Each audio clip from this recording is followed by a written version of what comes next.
Hello friends, एक और boring lecture और एक और बोरिंग वीडियो में आपका स्वागत है। भाई फाइनेंशियल मार्केट के वीडियोस जो होते हैं वो थोड़े से बोरिंग हो जाते हैं क्योंकि जो स्टफ़ होता है डेटा, म्यूचुअल फंड, शेयर्स, ये कई लोगों को पसंद आते हैं, कई लोगों को पसंद नहीं आते हैं। बट आज का जो ये वीडियो हम आपके लिए लेके आए हैं, ये वीडियो ऐसा है जो कि उन लोगों के लिए भी है जो शेयर मार्केट्स, म्यूचुअल फंड्स में इंटरेस्ट नहीं रखते हैं और उस तरफ नहीं जाना चाहते, और ये जो लोग शेयर मार्केट्स और म्यूचुअल फंड्स में इंटरेस्ट रखते हैं और उसमें जो है अपना पैसा इन्वेस्ट करते हैं, तो ये उनके लिए भी है। तो आज हम इस वीडियो में इसको थोड़ा कम बोरिंग बनाएंगे और हम आपके साथ एक ऐसी इन्वेस्टमेंट ऑप्शन शेयर करेंगे जो कि आपको मार्केट के रिस्क से दूर रखेगी पर फिर भी आपको डबल डिजिट रिटर्न देगी।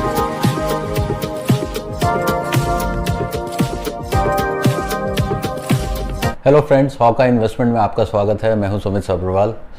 आज अगर हम रिटर्न्स की बात करते हैं तो हमारे पास कुछ गिने चुने ऑप्शंस रह जाते हैं। अगर हम बैंक के अंदर फिक्स डिपॉजिट या रिकरिंग डिपॉजिट या सेविंग अकाउंट देखते हैं तो वहाँ पे हमारे को इंटरेस्ट के नाम पे 4 से 5.5% तक का इंटरेस्ट मिलता है। और अगर हमारे को हायर इंटरेस्ट चाहिए अपने प्रिंसिपल के ऊपर तो हमारे को जो है वो हायर रिस्क लेना पड़ता है। अब हायर रिस्क के नाम पे अगर हम शेयर मार्केट में जाते हैं या म्यूचुअल फंड्स में जाते हैं जहाँ पे कि भाई डबल डिजिट रिटर्न तक की हम एक्सपेक्टेशन कर सकते हैं, तो वो एक टाइम बाउंड है जहाँ पे कि आपको 3-4 साल मार्केट में बने रहना पड़ता है। और वो जो रिटर्न्स है वो मार्केट लिंक्ड है। अगर मार्केट डाउन है तो आपके रिटर्न्स पे डाउन है। जैसे अगर हम एग्जांपल लें, आज के टाइम में हम अगर मार्केट देखें तो मार्केट जो है अपने पीक से काफ़ी नीचे है। तो जिन लोगों ने पीछे अभी 1 साल में पैसा इन्वेस्ट किया था तो उनका ऑलमोस्ट अभी जो पोर्टफोलियो है वो रेड में चल रहा है। तो ऐसे सिनेरियो में अगर हमें डबल डिजिट रिटर्न चाहिए और हमें अगर ऐसा रिस्क नहीं लेना तो हम क्या करें? जी हाँ, आज हम एक नए कॉन्सेप्ट की बात करेंगे। ये नया कॉन्सेप्ट जो मार्केट में अभी नया है, लोगों को काफ़ी इसकी जानकारी नहीं है। तो आज हम इस कॉन्सेप्ट को देखेंगे जहाँ पे कि आप ज़्यादा रिस्क लिए बिना डबल डिजिट रिटर्न अपनी इन्वेस्टमेंट पे कमा सकते हैं। ये जो कॉन्सेप्ट है, तो रिटर्न्स पे जाने से पहले हम एक बार समझते हैं कि ये कॉन्सेप्ट क्या है। इस कॉन्सेप्ट को हम बोलते हैं P2P लैंडिंग, यानी peer to peer lending. So RBI ने 2018 के अंदर जो है इसको रेगुलराइज किया था और इसकी गाइडलाइंस आ गई थी। मार्केट में आज के डेट में जितनी नई फिनटेक कंपनीज हैं वो ये ऑप्शंस जो हैं वो कस्टमर्स को प्रोवाइड करती हैं। तो इस ऑप्शन में होता क्या है, इनका बिजनेस मॉडल क्या है? तो अगर हम एक बार बिजनेस मॉडल को समझें तो हमें समझ में आ जाएगा कि इसमें कितना रिस्क इन्वॉल्व है, किस टाइप का रिस्क है और क्या ये रिस्क हम लेने के लिए रेडी हैं। और अगर हम ये छोटा रिस्क लेते हैं और अगर हमारे को डबल डिजिट रिटर्न मिलती है जो कि ऑलमोस्ट गारंटीड ही है, तो is it better for us? तो चलिए, तो हम इसको क्विकली समझते हैं। तो इनका बिजनेस मॉडल क्या है? इसका बिजनेस मॉडल जो है इस कॉन्सेप्ट का, वो इस तरह काम करता है कि एक तरफ लेंडर्स हैं जो आपके और हमारी तरह इन्वेस्टर्स हैं जो कि अपना पैसा इन्वेस्ट करना चाहते हैं, और दूसरी तरफ बोरोवर्स हैं पे जो लोन लेना चाहते हैं। अब अगर हम बैंक को देखें तो बैंक भी इसी तरह काम करता है। बैंक जो है वो अपने कस्टमर से पैसा लेता है और आगे जो है वो लोन पे दे देता है। लोन से जो रिटर्न्स आते हैं वो रिटर्न्स में से अपने चार्जेस माइनस करके वो बाकी कस्टमर को उनका इंटरेस्ट दे देता है। सिमिलरली जो ये नई फिनटेक कंपनीज मार्केट में है, जो ये P2P लैंडिंग प्लेटफॉर्म है, ये क्या करता है, ये लेंडर से पैसा लेके और ये बोरोवर्स को पैसा देता है। अब अगर आप इंडिविजुअली किसी को पैसा देते हैं ब्याज पे, तो चांसेस होते हैं कि भाई कल को अगर उसने पैसा रिटर्न नहीं किया तो आपका जो है वो प्रिंसिपल डूब जाएगा। बट अगर आपका पैसा एक किसी इंडिविजुअल बोरोवर को ना जाके एक पूल ऑफ फंड में जाए, एक एस्क्रो अकाउंट में जाए, जहाँ पे कि आप एज एन इन्वेस्टर आपका पैसा वहाँ जाए और उसके बाद जो है उस पूल में से वो पैसा जो है आगे बोरोवर्स को दिया जाए, तो उसमें क्या होगा कि इन्वेस्टर्स का पैसा एक जगह आएगा। आपका जो रिस्क है वो किसी सिंगल बोरोवर के ऊपर नहीं है, वो मल्टीपल बोरोवर्स के ऊपर स्प्रेड हो जाएगा। और जो वहाँ से इंटरेस्ट आएगा उस इंटरेस्ट में से अपने चार्जेस माइनस करके जो आपको कंफर्म कहा गया है कि जो आपको रिटर्न्स मिलेंगे वो आपको रिटर्न्स दे दिए जाएंगे। तो आई एम श्योर कि अभी तक जो आपने ये वीडियो देखा आपको ये थोड़ा कम बोरिंग लगा होगा।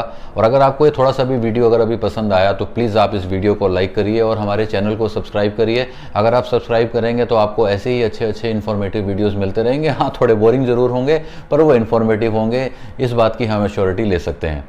तो हम आगे चलते हैं और हम आगे देखते हैं कि भाई ये जो एक इन्वेस्टमेंट ऑप्शन है, तो मार्केट में कौन कौन सी कंपनीज अवेलेबल हैं जो कि इस टाइप के प्रोडक्ट्स जो हैं वो अपने कस्टमर्स के लिए लेके आती हैं। और उन कंपनीज में से जो है हम एक कंपनी को आज पकड़ेंगे और उस एक कंपनी के बारे में हम डिटेल में देखेंगे कि वो कंपनी के क्या क्रेडेंशियल्स हैं, उनके प्रोमोटर्स कौन हैं, कितना उन्होंने बिजनेस किया है, क्या क्या उनके पास ऑप्शंस हैं, डिजिटल प्लेटफॉर्म उनका कैसे वर्क करता है, क्या सर्विस उनका लेवल है। तो ये सारी चीज़ें हम अब क्विकली आगे देखें। मार्केट के अंदर जो अभी कंपनीज हैं, तो अगर हम मार्केट लीडर्स की बात करें तो 5-6 कंपनीज हैं जो कि बड़ी क्विकली जो है वो ग्रो कर रही हैं और इस सेगमेंट में काफ़ी अच्छी निकल के आई हैं। तो एक कंपनी है जिसका नाम है फेयरसेंट, दूसरी कंपनी जो है वो है एक लेन देन क्लब करके है, तीसरी कंपनी है इक्वी लोन्स। तो ये 2-3 नाम ऐसे हैं जो कि आज की डेट में अगर आप देखेंगे तो ये अच्छा बिजनेस कर रहे हैं और ये private peer to peer lending के अंदर जो है इनका अच्छा होल्ड है। आज हम जिस कंपनी के बारे में बात करेंगे डिटेल में, उस कंपनी का जो नाम है वो है fair assets technologies India private limited. अब इसको हम जो जिस नाम से जानते हैं मार्केट में, इसका नाम है faircent.com, यानी कि www.faircent.com इसकी वेबसाइट है। तो हम आज इस फेयरसेंट, तो मैं आगे इसको एज ए फेयरसेंट एड्रेस करूंगा, तो हम आगे जो है अब इस फेयरसेंट कंपनी को डिटेल में देखेंगे कि भाई इनके प्रोमोटर्स कौन हैं, किस किस कंपनीज ने इसके अंदर पैसा लगाया हुआ है, कितने प्रोडक्ट्स हैं इनके, कितने बोरोवर्स हैं, कितने लेंडर्स हैं। तो आइए क्विकली हम देखते हैं और इसको डिटेल में देखते हैं कि इस कंपनी की परफॉर्मेंस कैसे। तो अब आपकी स्क्रीन पे जो स्लाइड आ रही है, इसमें हम फेयरसेंट को डिटेल में स्टडी करेंगे और देखेंगे कि ये कंपनी कैसा परफॉर्म कर रही है। तो अगर हम इनके प्रोमोटर्स की बात करें तो यहाँ पे देखेंगे राजीव गांधी जो इनके फाउंडर एंड सीईओ हैं, विनय मैथ्यू इनके फाउंडर हैं एंड सीईओ हैं।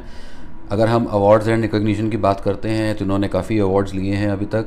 और अगर हम बात करें कि किन किन कंपनीज़ ने इनके अंदर पैसा इन्वेस्ट किया है, तो आप देखेंगे कि इसमें काफ़ी बड़े नाम हैं। अगर आप देखें आईसीआईसीआई बैंक ने इस कंपनी के अंदर अपना पैसा इन्वेस्ट किया है, जेएम फाइनेंशियल्स ने इसमें पैसा इन्वेस्ट किया है, मुथूट फिनकॉर्प ने किया है, कुछ फॉरेन इन्वेस्टर्स हैं, US based SIP elevate innovation partners हैं।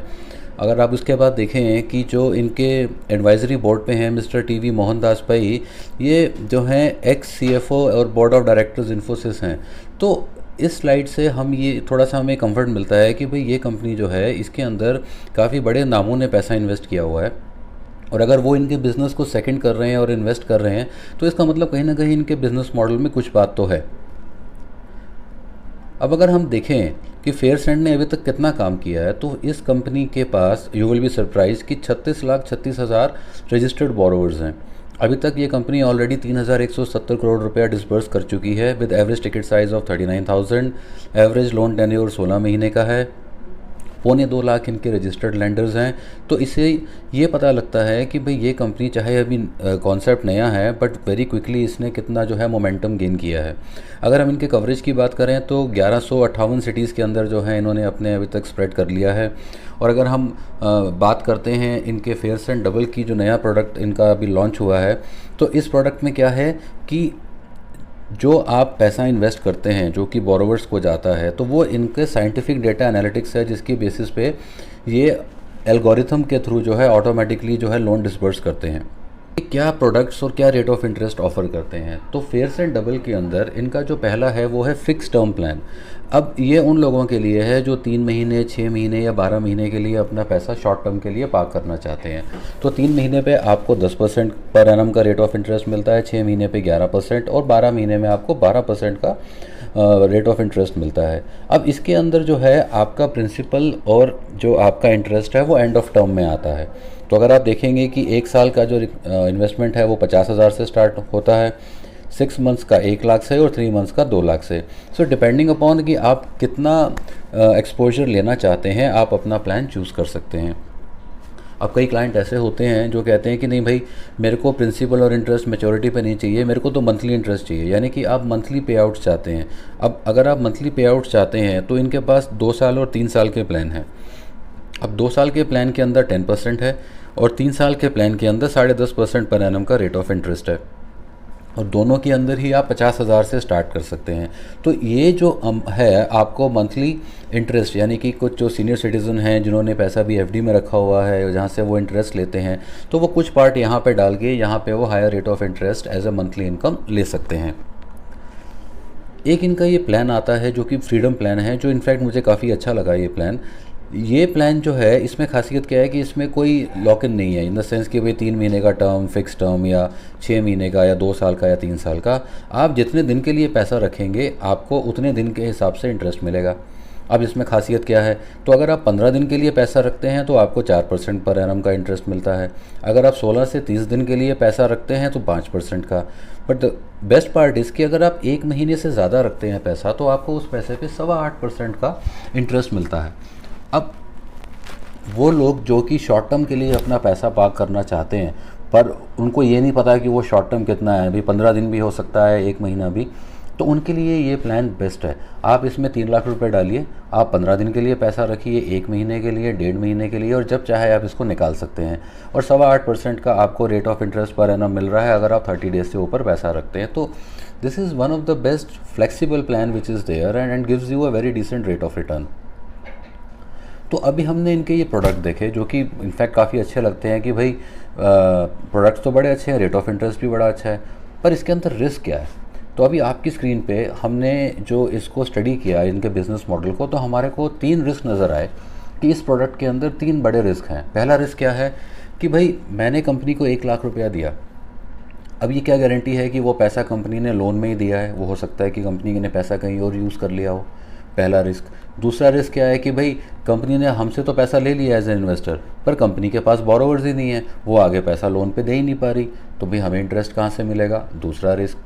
तीसरा रिस्क क्या है कि चलो मान लिया पैसा हमने दिया, कंपनी ने आगे बोरोवर्स को दे दिया, अब आगे अगर बोरोवर्स ने डिफ़ॉल्ट कर दिया और आगे उन्होंने पे नहीं किया तो भैया फिर हमारा तो प्रिंसिपल और इंटरेस्ट दोनों ही रिस्क पे आ जाएंगे। तो ये 3 बड़े रिस्क इस बिज़नेस मॉडल में नज़र आते हैं। और हमने फिर इसको स्टडी किया, इनके डेटा को, और देखा कि भाई इन्होंने इस रिस्क को मिटिगेट कैसे किया है। तो इन रिस्क को मिटिगेट करने के लिए हमारे पास ऐसे क्या क्वेश्चंस हैं। तो अगर हम पहले रिस्क की बात करें, तो अगर हम इसका मिटिगेशन देखें, यानी कि इस रिस्क के आगे क्वेश्चन क्या है जो कि हमें कंफर्ट देता है कि हमें यहाँ इन्वेस्ट करना चाहिए। तो पहले रिस्क का मिटिगेंट क्या है। अब पहले रिस्क में आप जो एज एन इन्वेस्टर पैसा देते हैं वो पैसा एक एस्क्रो अकाउंट में जाता है। तो इस कंपनी का एस्क्रो अकाउंट जो है वो ICICI बैंक में है, और ये जो पैसा ICICI बैंक में एस्क्रो अकाउंट में जाता है इसको IDBI ट्रस्टीशिप सर्विसेज लिमिटेड, ये RBI mandated third party trusteeship है जो कि आपके एस्क्रो अकाउंट को सेफ़ बनाती है कि भाई आपका पैसा यहाँ पे सेफ़ है, ये कहीं और यूज़ नहीं होगा। तो इसलिए इसका मतलब ये हुआ कि जो कंट्रोल है वो हमारे ही पास है, क्योंकि ये पैसा जाएगा ही लोन के अंदर। तो पहला रिस्क यहाँ पे मिटिगेट हो जाता है, which is a very good mitigant. अब अगर हम बात करें कि जी इनके पास बोरोवर्स नहीं है, तो भाई इनका अगर आप ये देखेंगे स्क्रीन पे, तो जब आप इन्वेस्ट करते हैं तो आपको पूरा जो है आपकी मोबाइल ऐप के अंदर सारा कुछ दिखता है कि भाई आपने कितना पैसा कहाँ इन्वेस्ट किया, कि कौन कौन से बोरोवर्स हैं जिनको पैसा गया। अब अगर लेट्स से इनके पास बोरोवर्स नहीं होंगे तो भाई ये आगे कंपनी जो है वो मार्केट से पैसा उठाएगी नहीं।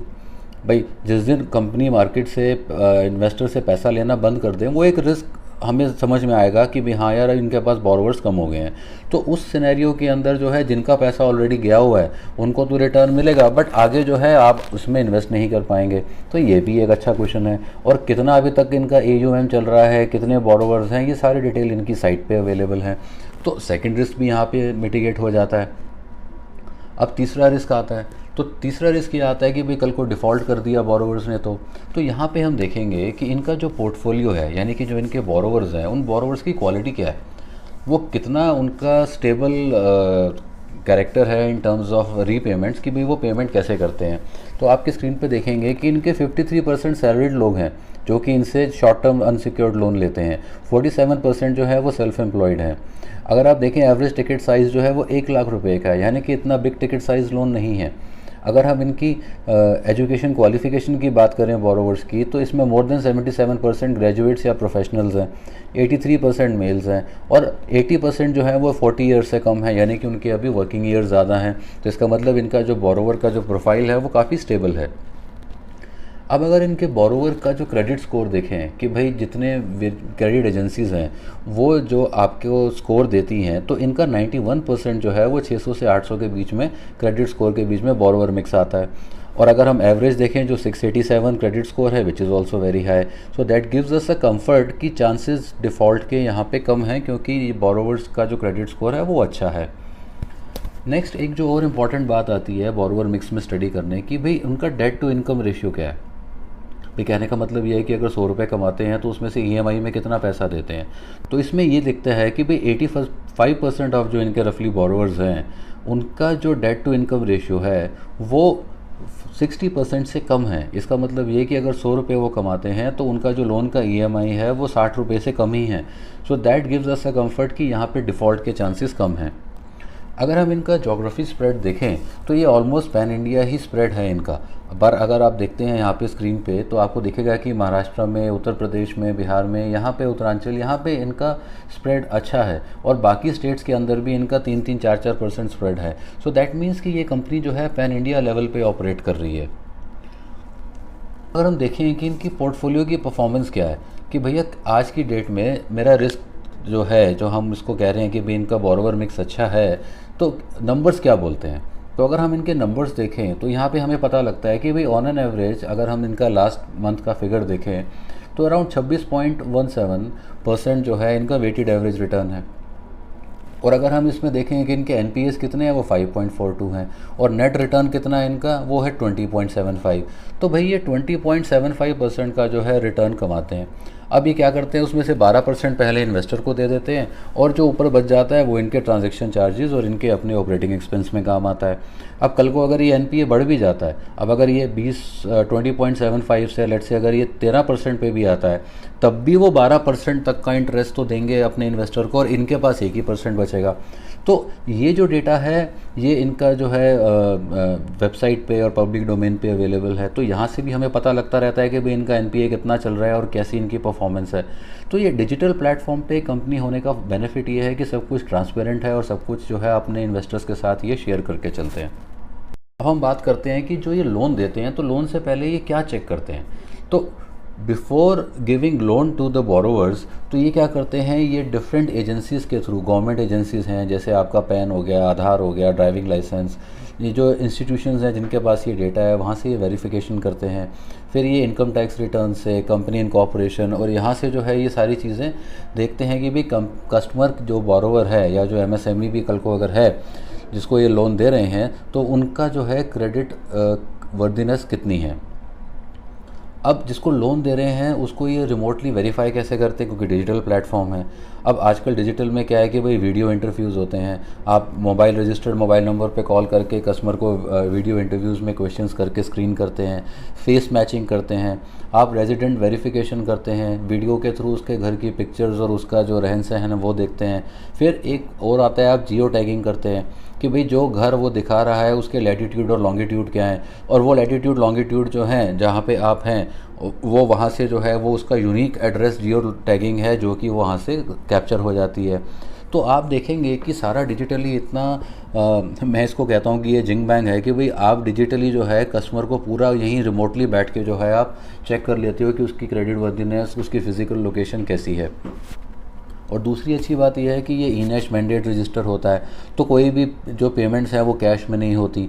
तो ये जो चीज़ें हैं ये हमारा जो ट्रस्ट है और जो हमारा कंफर्ट लेवल है वो इसके अंदर बढ़ाती हैं। प्लस ये क्या करते हैं, ये रेफरेंसेस लेते हैं फ्रेंड्स और कोलीग से कि भाई जिसको लोन दे रहे हैं वो ठीक है कि नहीं है। तो ये जो अभी तक हमने स्लाइड्स में देखा तो ये हमारे को थर्ड रिस्क पे कंफर्ट देता है कि अगर ये इतने चेक्स करके और इतने चूज़ी हैं अपने बोरोवर्स को लोन देने के लिए तो यहाँ पे चांसेस डिफ़ॉल्ट होने के कम हैं। यही जैसे ई-नैश मैंडेट है जो कि ये रजिस्टर कराते हैं। अब जब ये लोन हो जाता है तो सारा कुछ जो ये लोन एग्रीमेंट है ये ऑनलाइन आपकी ऐप, आपके वेबसाइट के ऊपर जहाँ पे आपका कस्टमर लॉगिन है वहाँ पे लोन एग्रीमेंट जो है वो कॉन्ट्रैक्टलेस लीगल बाइंडिंग आपको मिल जाती है। तो आप वहाँ से अपने लोन एग्रीमेंट को भी चेक कर सकते हैं। फिर अगर कोई डिफ़ॉल्ट करता भी है तो इनका जो डिफ़ॉल्ट में कलेक्शन और रिकवरी का मैकेनिज़्म है वो भी काफ़ी अच्छा है। भाई इनका जो है इन हाउस कलेक्शन मैकेनिज़्म है। फिर जो उनके पास ये कंप्लेंट्स या कुछ ऐसा आता है तो वहाँ पे लीगल नोटिस भेजना, लोन रिकॉल नोटिस भेजना, तो ये सारे प्रोसेसेस इनके इन प्लेस हैं जो कि रिकवरी जो है के अंदर हेल्प करते हैं। सो अभी तक हमने ये देखा कि जो 3 रिस्क थे वो तीनों रिस्क जो हैं इस कॉन्सेप्ट के अंदर, और हमने जिस इस कंपनी का एग्जांपल लिया है तो यहाँ पे इन्होंने बहुत अच्छे तरीके से जो है उनको मिटिगेट किया हुआ है। अच्छे क्वेश्चंस हैं जो हमारे इन्वेस्टमेंट को जो है वो सेफ़ बनाते हैं। आरबीआई की क्या गाइडलाइंस हैं जो कि रेगुलेटरी एनवायरनमेंट कैसा है। तो अगर हम देखें कि भाई आरबीआई ने जो अपनी रेगुलेटरी गाइडलाइंस निकाली वो इन्वेस्टर्स और लेंडर्स के जो हैं वो हित में है।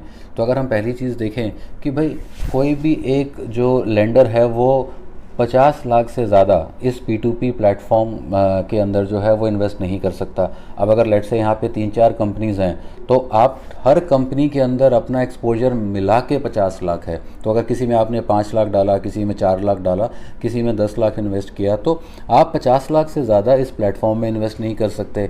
तो पहला चेक यहाँ पे इन्वेस्टर के पॉइंट ऑफ व्यू से आरबीआई ने ये लगाया हुआ है। दूसरा कि कोई भी बोरोवर जो है वो 10 लाख से ज़्यादा का लोन नहीं ले सकता। तो अगर लेट से मैंने आज इनसे ले लिया 2 लाख का लोन, कल को मैं गया लेन देन क्लब में, वहाँ से ले लिया मैंने 8 लाख का लोन, तो अब मेरे 10 लाख पूरे हो गए। अब अगर मैं तीसरी कंपनी के पास जाऊँगा तो वो लोन ही नहीं देगी। तो ये भी अच्छा चेक है कि भाई यहाँ पे एक बोरोवर के ऊपर हम ज़्यादा डिपेंडेंट नहीं हो रहे और हम उसके लोन को 10 लाख से ऊपर नहीं जाने दे रहे across all companies on this platform. Next, as a investor अगर मैंने 10 लाख रुपए दिए हैं तो मेरा जो पैसा है वो 50,000 से ज़्यादा एक बोरोवर को नहीं जाएगा। तो मेरा जो रिस्क है वो किसी भी एक सिंगल बोरोवर पे 50,000 से ज़्यादा नहीं हो सकता। तो यहाँ पे डाइवर्सिफाई हो जाता है रिस्क। तो ये भी एक इन्वेस्टर के लिए बहुत अच्छा है। प्लस लोन का जो टेन्योर है वो 3 साल से ज़्यादा नहीं हो सकता। तो ये जितने भी लोन्स हैं ये शॉर्ट टर्म लोन्स हैं, मैक्सिमम 3 साल तक जाते हैं। अब हम बात करते हैं कंपनी की कि कंपनी जो है वो अपने तरीके से लैंड नहीं कर सकती। ये ऑनलाइन मार्केट प्लेस और प्लेटफॉर्म है, ये ऑफलाइन जो है अपना अलग से सेट नहीं कर सकते। जो ये पैसा आया है वो ये इंटरनेशनली फंड्स को कहीं बाहर नहीं लगा सकते। प्लस जो ये पैसा है ये एस्क्रो अकाउंट में रहेगा और इनको जो है ड्यू डिलीजेंस करनी है, सारे रिस्क प्रोफाइलिंग चेक करके बोरोवर्स का, उसके बाद ही जो है वो लोन देना है। तो आप देखेंगे कि आरबीआई ने भी अपनी गाइडलाइंस के अंदर काफ़ी जगह इसको टाइट किया है ताकि जितने भी इन्वेस्टर्स हैं उनका हार्ड अर्न मनी है उस मनी के डूबने के या उसके इंटरेस्ट के लूज़ होने के चांसेस जो हैं वो मिनिमम रहें। तो अगर हम मोटा मोटा देखें तो यहाँ पे जो ये रिस्क हैं, इन रिस्क के अगेंस्ट हमारे पास सॉलिड क्वेश्चन है जो कि इसको एक सेफ़ इन्वेस्टमेंट ऑप्शन बनाते हैं। सो आपकी सहूलियत के लिए डिस्क्रिप्शन में मैंने ये लिंक दिया हुआ है और मैं अपने क्लाइंट्स और आप सबसे रिक्वेस्ट करता हूँ कि अगर आप अपने इन्वेस्टमेंट्स में थोड़ा हायर रिटर्न कमाना चाहते हैं तो आप ट्रायल के लिए इसको स्टार्ट करके देखिए। आप जो है 50,000 रुपये से स्टार्ट कर सकते हैं। आप चाहें तो 3 महीने के लिए या फ्रीडम प्लान से स्टार्ट कर सकते हैं। तो आप जो है इसके अंदर पैसा इन्वेस्ट करिए, उसमें से विड्रॉ करिए और रिटर्न्स और इंटरेस्ट निकाल के देखिए और जब आपका कंफर्ट लेवल बढ़े तो आप इसको बढ़ाइए। तो हम आपकी सहूलियत के लिए इसमें लिंक दिया हुआ है इस वीडियो के अंदर, आप उस लिंक से जो है इन्वेस्टमेंट स्टार्ट कर सकते हैं। सिंपल सा 2 मिनट प्रोसेस है, ऑनलाइन सारा कुछ हो जाता है, इसमें कोई ज़्यादा दिक्कत नहीं है। आप अपना मोबाइल नंबर, ईमेल आईडी डालते हैं, आधार से वेरिफिकेशन होता है और आपका अकाउंट ऑपरेट हो जाता है। इस जो लिंक दिया गया है इसके कोई चार्जेस नहीं है। सेम इंटरेस्ट रेट जो उनकी वेबसाइट पे कंपनी की अवेलेबल है वही इंटरेस्ट जो है वो आपको यहाँ से इस लिंक के थ्रू मिलता है। हाँ, इसमें फ़र्क ये है कि अगर आप इस लिंक के थ्रू अपनी फ़र्स्ट इन्वेस्टमेंट स्टार्ट करते हैं तो ये जो है आपकी इन्वेस्टमेंट ये हमारे साथ टैग हो जाएगी और हम आपको इस पर सर्विस प्रोवाइड करेंगे। तो अगर आप अपनी इन्वेस्टमेंट्स को थोड़ा सा चेंज, थोड़े से नए कॉन्सेप्ट में लाना चाहते हैं तो आप इस ऑप्शन को कंसिडर कर सकते हैं। एंड आई एम श्योर ये वीडियो आपको पसंद आया होगा। अगर आपको ये वीडियो पसंद आया तो प्लीज़ आप इस वीडियो को लाइक करना मत भूलिए और हमारे चैनल को सब्सक्राइब करिए ताकि ऐसी इंटरेस्टिंग वीडियोज़ के साथ हम आपके सामने आते रहें। Well, thank you for watching. Have a nice day.